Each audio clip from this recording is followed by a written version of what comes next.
Halo semuanya, perkenalkan saya Anjula Mria Frianti Sidabutar dengan NIM C1 C0240076, yang dimana kali ini saya akan menjelaskan terkait perhitungan PPNBM untuk memenuhi tugas perpajakan 2 pertemuan 15. Langsung saja, kita harus memahami dulu apa sih PPNBM. PPNBM atau pajak penjualan atas barang mewah adalah pajak yang dikenakan satu kali pada penyerahan atau impor barang mewah oleh produsen. Berbeda dengan PPN. Kalau PPNBM tidak dapat dikreditkan dan hanya berlaku sekali saja. PPNBM ini memiliki kewajiban dalam pembangunan. Yang pertama, untuk kewajiban warga negara. Jadi setiap rupiah pajak yang dibayarkan akan masuk ke pendapatan negara untuk membiayai pembangunan. Terus yang kedua, untuk kepentingan umum. Jadi dana pajak akan digunakan untuk pembangunan jalan, rumah sakit, penerangan, hingga alat pertahanan. Kemudian yang terakhir, ini bersifat memaksa. Jadi pungutan pajak ini termasuk PPNBM yang bersifat memaksa dan diatur sesuai dengan peraturan perundang-undangan.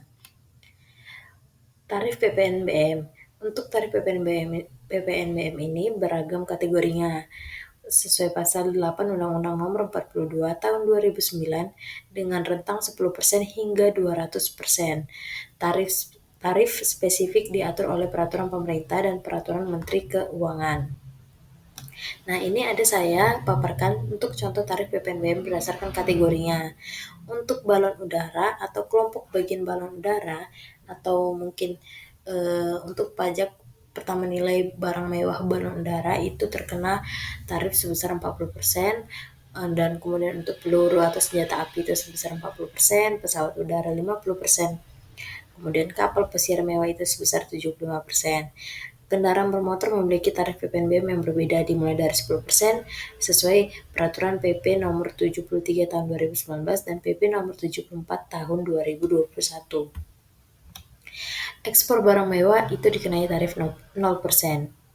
Jika kita melakukan ekspor barang kena pajak yang tergolong mewah, maka PPNBM-nya dikenakan dengan tarif 0%.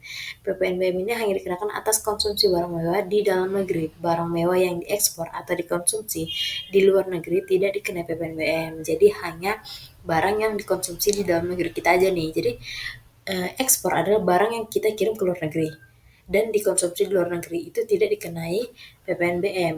Tapi untuk barang yang di dalam negeri itu kita dikenai PPNBM.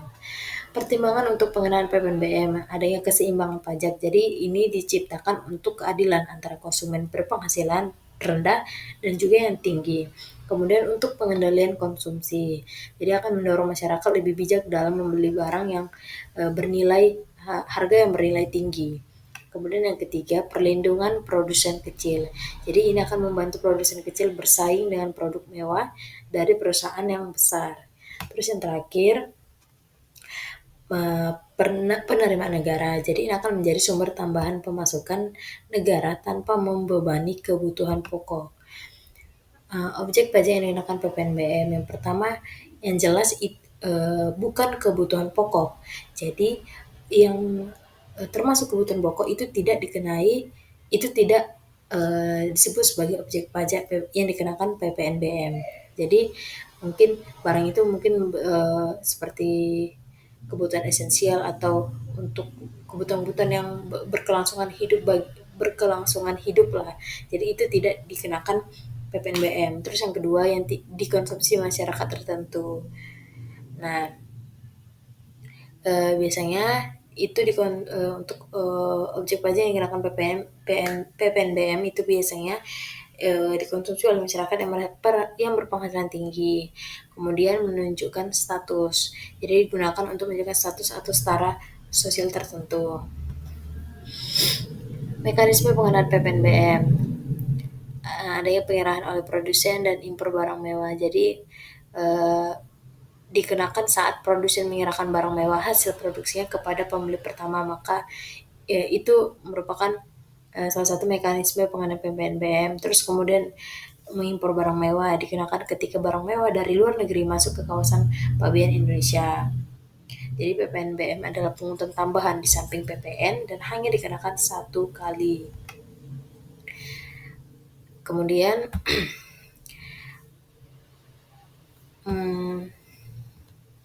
dasar pengenaan pajak atau DPP PPNBM. Untuk menghitung besarnya pajak PPN atau PPNBM yang terutang diperlukan dasar pengenaan pajak atau DPP. Yang pertama sesuai dengan harga jual.